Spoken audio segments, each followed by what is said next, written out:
स्वागत है आप सभी का द एग्जाम प्रिपरेशन हब में। आज की हमारी क्लास जीके जीएस पे आधारित होगी। आज हम लोग बहुत ही ज़्यादा जीके जीएस करेंगे जो सभी प्रतियोगी परीक्षाओं के लिए समान रूप से उपयोगी होने वाली है।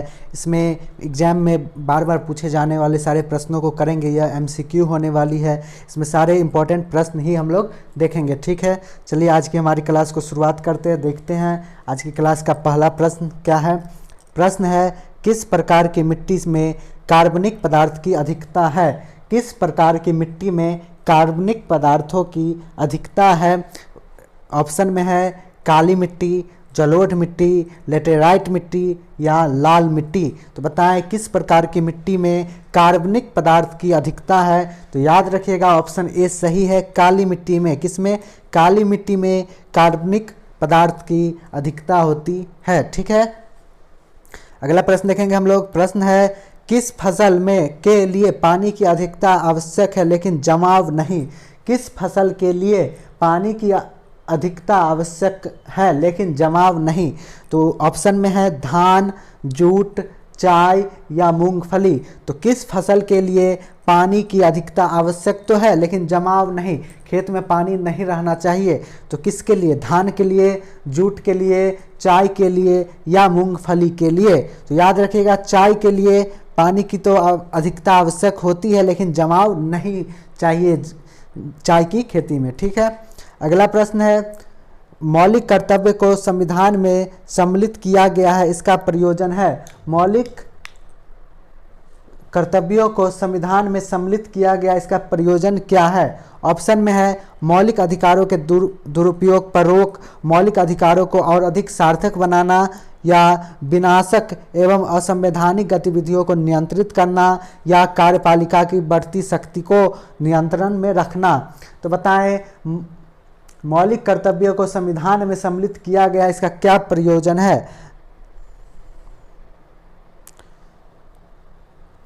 तो याद रखिएगा मौलिक अधिकारों को और अधिक सार्थक बनाना, मौलिक कर्तव्यों को संविधान में सम्मिलित किया गया है। ठीक है, मौलिक अधिकारों को और अधिक सार्थक बनाना। अगला प्रश्न है, राष्ट्रपति का अभिभाषण तैयार किया जाता है। राष्ट्रपति का अभिभाषण कैसे तैयार किया जाता है, किसके द्वारा। ठीक है, तो राष्ट्रपति का अभिभाषण किसके द्वारा तैयार किया जाता है। ऑप्शन में है राष्ट्रपति के विशेष सचिव द्वारा, संसदीय मामलों के मंत्री द्वारा, लोकसभा के स्पीकर तथा राज्यसभा के सभापति द्वारा संयुक्त रूप से, या प्रधानमंत्री और उसके मंत्रिमंडल द्वारा। तो याद रखिएगा राष्ट्रपति का अभिभाषण प्रधानमंत्री और उसके मंत्रिमंडल के द्वारा तैयार किया जाता है। ठीक है, आगे बढ़ेंगे हम लोग। अगला प्रश्न देखेंगे, टर्की की राजधानी क्या है। टर्की की राजधानी क्या है। ऑप्शन में है अंकारा, अम्मान, तेहरान या बेरूत। तो टर्की की राजधानी कौन है? अंकारा है, अम्मान है, तेहरान है या बेरूत है। तो याद रखिएगा टर्की की राजधानी अंकारा है। कौन सा है? अंकारा। अगला प्रश्न है, इंडिया डिवाइडेड के लेखक कौन थे। इंडिया डिवाइडेड के लेखक कौन थे। ऑप्शन में है मौलाना अबुल कलाम आज़ाद, महात्मा गांधी, सी राजगोपालाचारी या डॉक्टर राजेंद्र प्रसाद। तो इंडिया डिवाइडेड के लेखक कौन थे? मौलाना अबुल कलाम आज़ाद थे, महात्मा गांधी थे, सी राजगोपालाचारी थे या डॉक्टर राजेंद्र प्रसाद थे। तो याद रखिएगा इंडिया डिवाइडेड के लेखक डॉक्टर राजेंद्र प्रसाद थे। सही उत्तर होगा option D, doctor Rajendra Prasad. आगे देखेंगे हम लोग। अगला प्रश्न है, देश के स्टॉक एक्सचेंज को कौन नियमित रखता है। देश के स्टॉक एक्सचेंज को कौन नियमित रखता है। ऑप्शन में है बीएसई, आरबीआई, आईएसई या एसईबीआई, सेबी। तो देश के स्टॉक एक्सचेंज को कौन नियमित रखता है।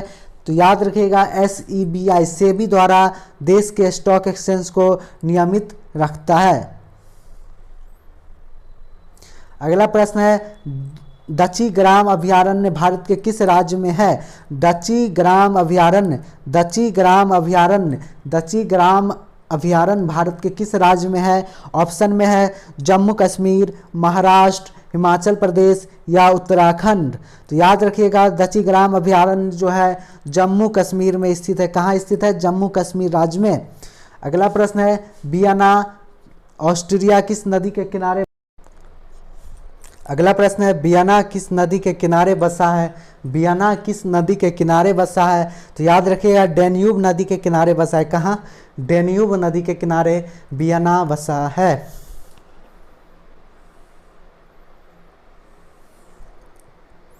आगे बढ़ेंगे हम लोग, अगला प्रश्न देखेंगे। प्रश्न है औद्योगिक विश्व विज्ञान अनुसंधान केंद्र कहाँ पर है। औद्योगिक विश्व विज्ञान अनुसंधान केंद्र कहाँ स्थित है। ऑप्शन में है देहरादून जो उत्तराखंड में है, लखनऊ जो उत्तर प्रदेश में है, नागपुर जो महाराष्ट्र में है, या मैसूर जो कर्नाटक में स्थित है।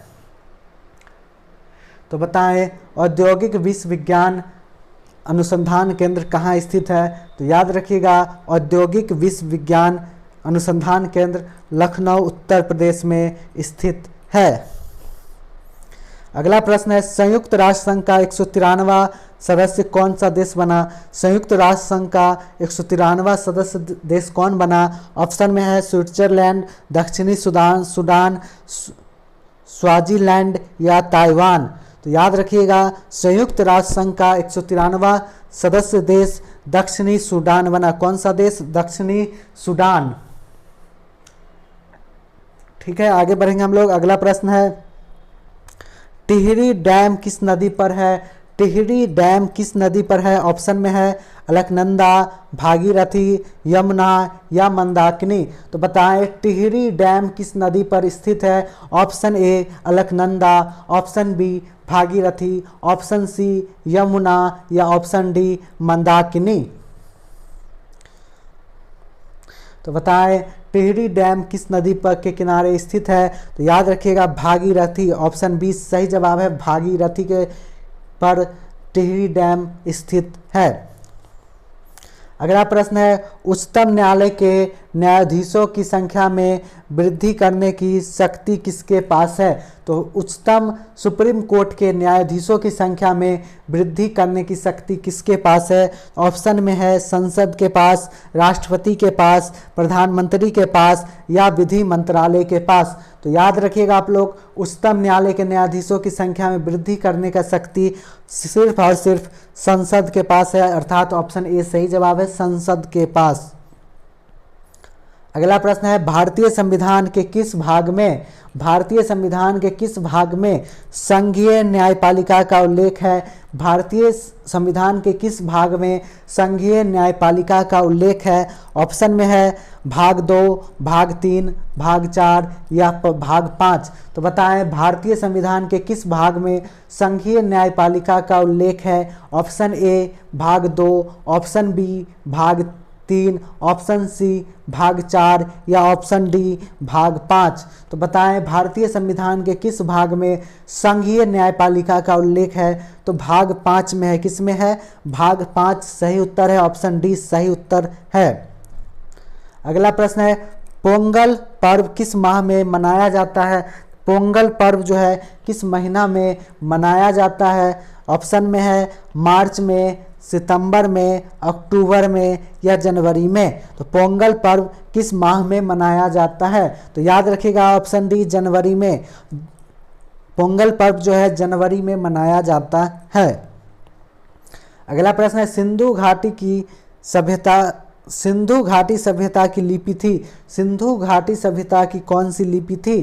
तो याद बताएं सिंधु घाटी सभ्यता की लिपि कौन सी थी। ब्राह्मी, द्रविड़, हड़प्पा या भावी चित्रात्मक।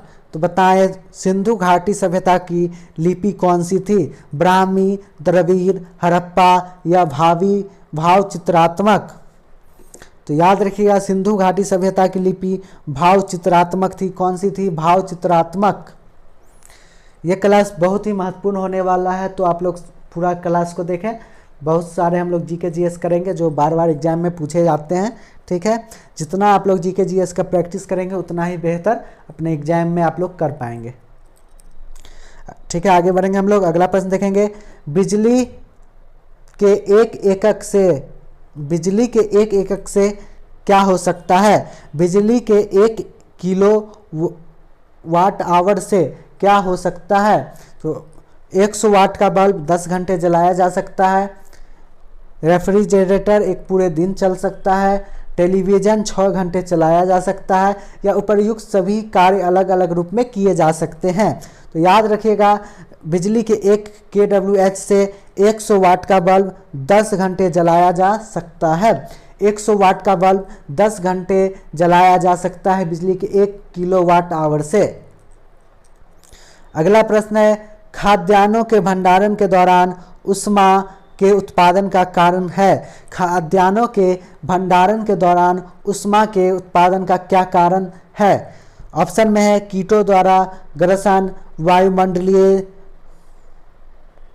दबाव में कमी या भार में कमी, वायुमंडलीय दबाव में कमी, आर्द्रता में कमी, या नमी की अधिकता और कवक वृद्धि। तो खाद्यान्नों के भंडारण के दौरान ऊष्मा के उत्पादन का कारण है नमी की अधिकता और कवक वृद्धि। याद रखिएगा, खाद्यान्नों के भंडारण के दौरान ऊष्मा के उत्पादन का क्या कारण है? तो ऑप्शन डी, नमी की अधिकता और कवक की वृद्धि।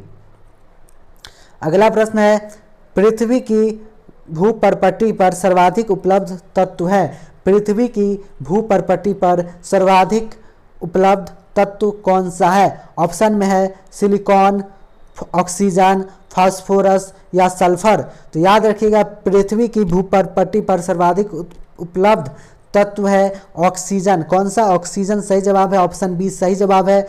पृथ्वी की भूपर्पटी पर सर्वाधिक उपलब्ध तत्व ऑक्सीजन है। अगला प्रश्न है, प्रोड्यूसर गैस क्या है? प्रोड्यूसर गैस क्या है? ऑप्शन में है CO plus N2, CO plus H2, CH4 या CO2। तो प्रोड्यूसर गैस कौन सा है? तो याद रखिएगा CO plus N2, CO plus N2, option A सही जवाब है, CO प्लस N2। अगला प्रश्न है, कास्टिक सोडे का रासायनिक नाम क्या है? कास्टिक सोडे का रासायनिक नाम क्या है? ऑप्शन ए है सोडियम क्लोराइड, ऑप्शन बी है सोडियम कार्बोनेट, ऑप्शन सी है सोडियम हाइड्रोक्साइड, या ऑप्शन डी है सोडियम नाइट्रेट। तो बताएं, कास्टिक सोडे का रासायनिक नाम कौन सा है? कास्टिक सोडे का रासायनिक नाम क्या है? Sodium chloride, sodium carbonate, sodium hydroxide या सोडियम नाइट्रेट। तो याद रखिएगा, कास्टिक सोडे का रासायनिक नाम सोडियम हाइड्रोक्साइड है, ऑप्शन सी सही जवाब है। सोडियम हाइड्रोक्साइड कास्टिक सोडे का रासायनिक नाम है। ठीक है, हम लोग आगे बढ़ेंगे। अगला प्रश्न है, प्रथम स्वतंत्रता संग्राम के बाद मुगल बादशाह बहादुर शाह जफर को कहाँ निर्वासित कर दिया गया?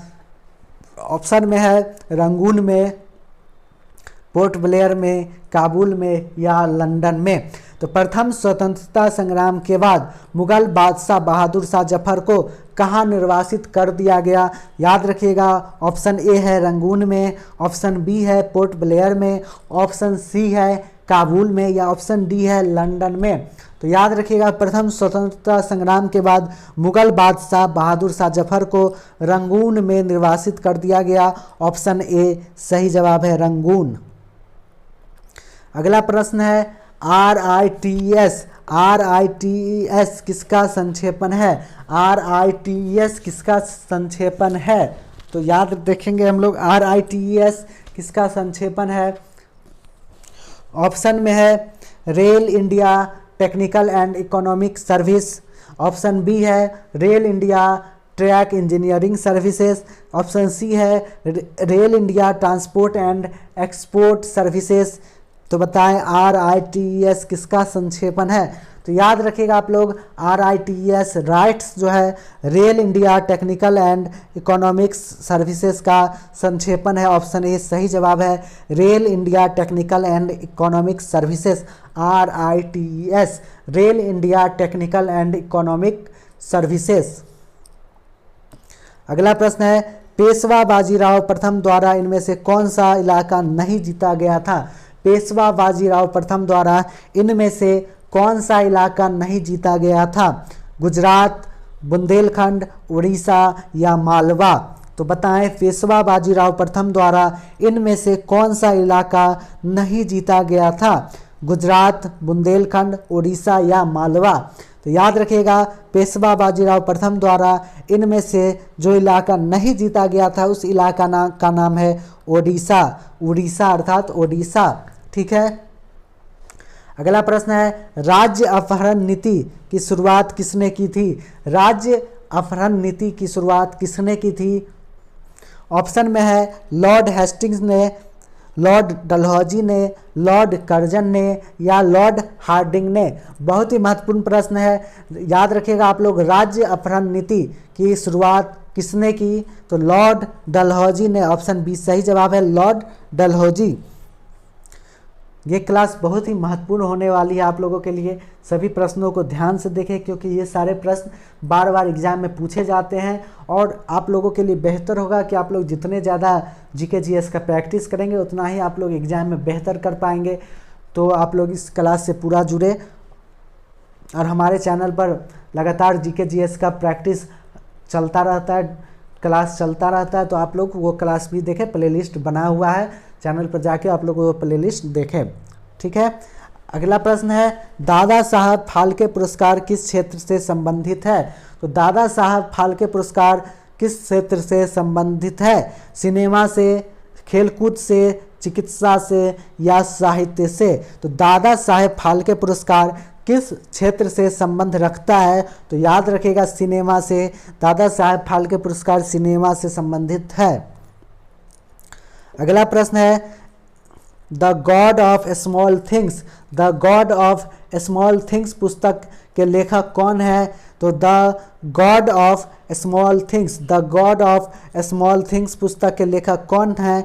तो ऑप्शन में है अरुंधति राय, अमृता प्रीतम, अनीता देसाई या मेधा पाटेकर। तो the God of small things पुस्तक के राइटर कौन है? अरुंधति राय, अमृता प्रीतम, अनीता देसाई या मेधा पाटेकर। तो याद रखिएगा the God of small things के लेखक हैं अरुंधति राय। कौन है? अरुंधति राय।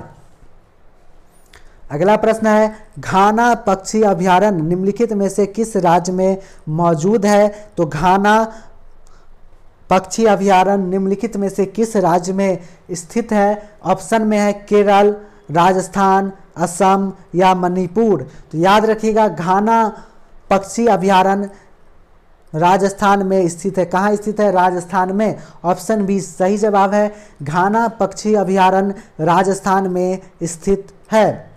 अगला प्रश्न है विंग्स ऑफ फायर, बहुत ही महत्वपूर्ण पुस्तक विंग्स ऑफ फायर के लेखक कौन है? विंग्स ऑफ फायर के लेखक कौन है? ऑप्शन में है एपीजे अब्दुल कलाम, अरुंधति राय, जवाहरलाल नेहरू। बताएं कौन है विंग्स ऑफ फायर के लेखक? तो याद रखिएगा APJ Abdul Kalam wings of fire के लेखक है। बहुत ही महत्वपूर्ण प्रश्न है यह, विंग्स ऑफ फायर के लेखक कौन है? तो विंग्स ऑफ फायर के लेखक एपीजे अब्दुल कलाम है। आगे बढ़ेंगे हम लोग, अगला प्रश्न देखेंगे। प्रश्न है संपूर्ण क्रांति का आह्वान किया गया था। तो संपूर्ण क्रांति का आह्वान किनके द्वारा किया गया?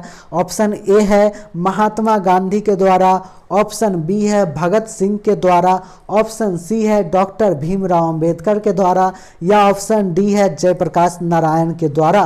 तो बताएं संपूर्ण क्रांति का आह्वान किनके द्वारा किया गया था? महात्मा गांधी, भगत सिंह, डॉक्टर भीमराव अंबेडकर या जयप्रकाश नारायण के द्वारा। तो याद रखिएगा संपूर्ण क्रांति का आह्वान जयप्रकाश नारायण के द्वारा किया गया था। ऑप्शन डी सही जवाब है, जयप्रकाश नारायण। आगे बढ़ेंगे हम लोग, अगला प्रश्न देखेंगे। पृथ्वी की सतह से नीचे द्रवीभूत शैली क्या कहलाता है? तो पृथ्वी की सतह से नीचे द्रवीभूत शैली क्या कहलाता है? ऑप्शन है बैसाल्ट, ऑप्शन छत्रक शैल, लावा या शैलमूल मैग्मा जिसे हम लोग कहते हैं। तो पृथ्वी की सतह से नीचे द्रवीभूत शैली क्या कहलाता है? Option A basalt, option B छत्रक शैल, ऑप्शन सी लावा या ऑप्शन डी शैल मूल जिसे मैग्मा भी कहा जाता है। तो बताएं पृथ्वी की सतह से नीचे द्रवीभूत शैली क्या कहलाता है? तो याद रखिएगा शैल मूल अर्थात मैग्मा कहलाता है। ठीक है, आगे बढ़ेंगे हम लोग। अगला प्रश्न है, यामिनी कृष्णमूर्ति किस नृत्य की कुशल नृत्यांगना है? तो यामिनी कृष्णमूर्ति किस नृत्य की कुशल नृत्यांगना है? तो बताएं, यामिनी कृष्णमूर्ति किस नृत्य की कुशल नृत्यांगना है? ऑप्शन देखेंगे हम लोग। ऑप्शन ए है कुचिपुड़ी, ऑप्शन बी है मोहिनीअट्टम, ऑप्शन सी है कथक, या ऑप्शन डी है ओडिसी। तो बताएं, यामिनी कृष्णमूर्ति किस नृत्य शैली में पारंगत थी? तो याद रखेगा कुचिपुड़ी में। किसमें? कुचिपुड़ी में। ऑप्शन ए सही जवाब है। यामिनी कृष्णमूर्ति कुचिपुड़ी नृत्य में पारंगत उन्हें हासिल था।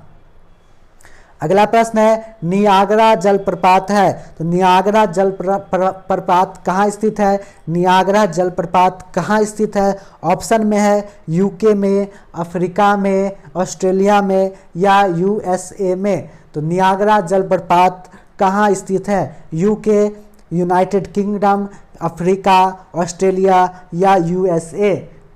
तो बताएं, नियाग्रा जलप्रपात कहाँ स्थित है? तो याद रखिएगा, नियाग्रा जलप्रपात यूएसए में स्थित है। कहाँ स्थित है? यूएसए में। ऑप्शन डी सही जवाब है। चलिए आगे बढ़ेंगे हम लोग। अगला प्रश्न देखेंगे, यूएस संसद का निम्नलिखित में से कौन सा नाम है? यूएस का जो संसद है, यूनाइटेड स्टेट ऑफ अमेरिका का जो संसद है, उसका निम्नलिखित में से क्या नाम है? ऑप्शन में है option A diet, option B senate, option C Congress, या option D House of Commons. तो यूएस संसद का निम्नलिखित में से कौन सा नाम है? तो याद रखिएगा ऑप्शन सी सही जवाब है, कांग्रेस। अमेरिका के संसद का नाम है कांग्रेस।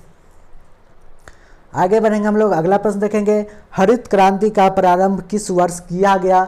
हरित क्रांति का प्रारंभ किस वर्ष किया गया? ऑप्शन में है ऑप्शन ए 1965 से 66, ऑप्शन बी 1976 से 77, या ऑप्शन सी 1967 से 68, या ऑप्शन डी 1987 से 88। तो बताएं, हरित क्रांति का प्रारंभ किस वर्ष किया गया? ऑप्शन ए 1965 से 66, ऑप्शन बी 1976 से 77, ऑप्शन सी 1967 से 68, या ऑप्शन डी 1987 से 88।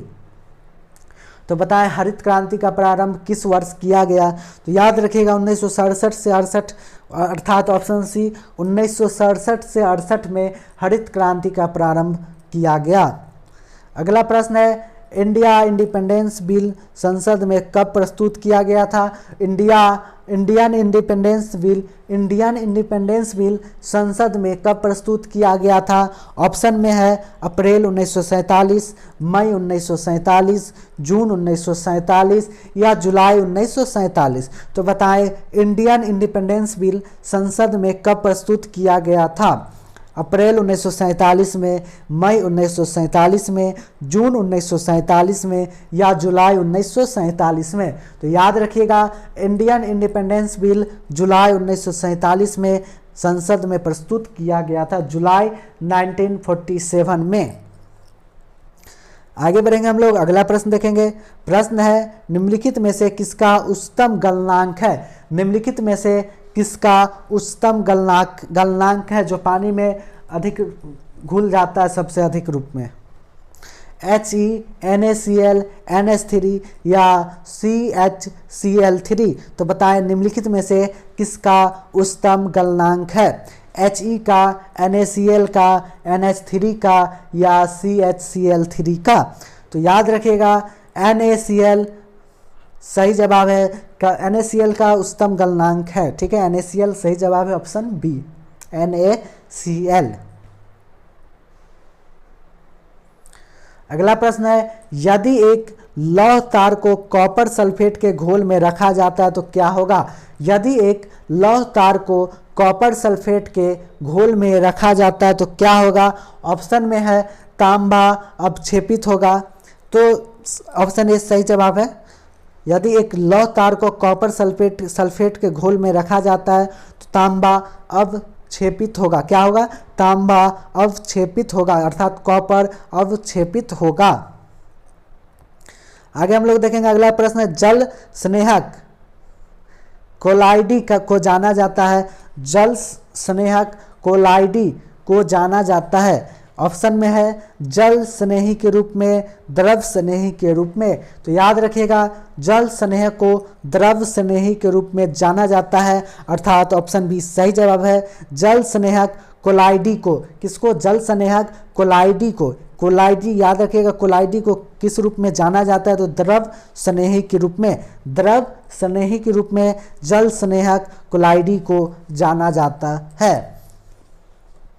आगे बढ़ेंगे हम लोग, अगला प्रश्न देखेंगे। फफूंदी में संचित खाद्य पदार्थ है, फफूंदी में संचित खाद्य पदार्थ है। ऑप्शन ए श्वेत सार, option B glycogen, option C lignin या ऑप्शन डी ग्लाइकोजन एवं तेल की गोलिका। तो बताएं फफूंदी में संचित खाद्य पदार्थ है श्वेत सार, ग्लाइकोजन, लिग्निन या ग्लाइकोजन एवं तेल की गोलिका। तो ऑप्शन याद रखिएगा, प्रश्न उत्तर ग्लाइकोजन, ऑप्शन बी सही जवाब है। ग्लाइकोजन फफूंदी में संचित खाद्य पदार्थ है। अगला प्रश्न है काला विवर नाम इसलिए दिया गया कि, ब्लैक होल नाम क्यों दिया गया? तो काला विवर अर्थात ब्लैक होल नाम इसलिए दिया गया कि ऑप्शन में देखेंगे यह अंतरिक्ष का वह भाग है जहां पदार्थ नहीं होता, ऑप्शन बी है यह पूरी तरह कार्बन से निर्मित है, या ऑप्शन सी है इसका गुरुत्व बल इतना अधिक होता है कि यह प्रकाश तक को अंतरिक्ष प्रसारित होने से रोकता है। तो ब्लैक होल नाम क्यों दिया गया? तो याद रखिएगा ऑप्शन सी सही जवाब है, क्योंकि इसका गुरुत्व इतना अधिक होता है कि यह प्रकाश तक को अंतरिक्ष प्रसारित होने से रोकता है। ठीक है, आज की हमारी क्लास यहीं समाप्त होती है। यदि आपको यह वीडियो अच्छी लगी हो तो वीडियो को लाइक करें, चैनल को सब्सक्राइब करें और बेल आइकन दबाना ना भूलें, जिससे इस तरह का जीके जीएस क्लास या इससे भी बेहतरीन और कोई भी क्लास हम अपलोड हो हमारे चैनल पर तो आप लोग उसको देखकर लाभ उठाएं। ठीक है, आज हम लोग जीके जीएस का बहुत ही महत्वपूर्ण टॉप 40 प्रश्न किए। कितना टॉप 40 प्रश्न हम लोगों ने किया आज, जो एग्जाम में बार बार पूछे जाते हैं। ये सारे जीके जीएस आपको सभी प्रकार के एग्जाम के लिए, प्रतियोगी परीक्षाओं के लिए उपयोगी साबित होगा। आप लोग जितना अधिक जीके जीएस का प्रैक्टिस करेंगे उतना आप लोगों के लिए बेहतर होगा। तब तक के लिए धन्यवाद।